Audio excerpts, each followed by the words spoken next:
Woi, woi, mulai, mulai. Mulai.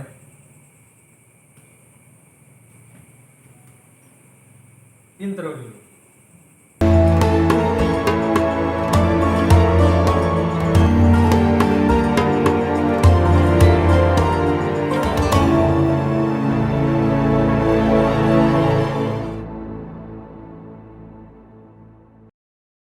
Assalamualaikum warahmatullahi wabarakatuh.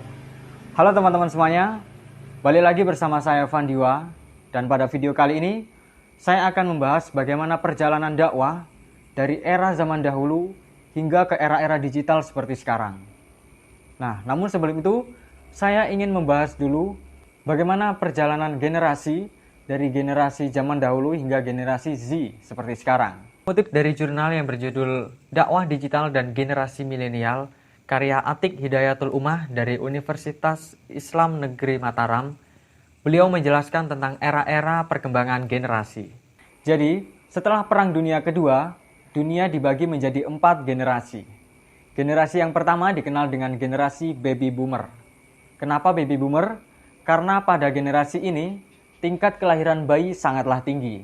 Generasi ini saat ini berusia 56 hingga 70 tahun. Generasi ini terkenal dengan kolot dan idealis terhadap tradisi masa lalu. Berlanjut ke generasi yang kedua bisa disebut dengan generasi X. Nah, generasi X ini adalah generasi yang lahir antara tahun 1965 hingga tahun 1970. Saat ini mereka berusia 40 hingga 55 tahun. Generasi X merupakan generasi antara generasi baby boomer dan generasi Y atau generasi milenial. Pada generasi ini, teknologi sudah mulai berkembang dan sudah mulai ditemukan. Lanjut ke generasi yang ketiga, yaitu generasi milenial. Generasi ini lahir antara tahun 1981 hingga tahun 2000 dan saat ini berusia 20 hingga 39 tahun. Generasi milenial ini adalah generasi demografis setelah generasi X, yang mana di generasi ini teknologi begitu meluas dan media sosial sudah mulai bermunculan. Lanjut ke generasi yang keempat atau dikenal dengan generasi Z. Nah, generasi Z ini adalah generasi yang lahir pada tahun 2000-an.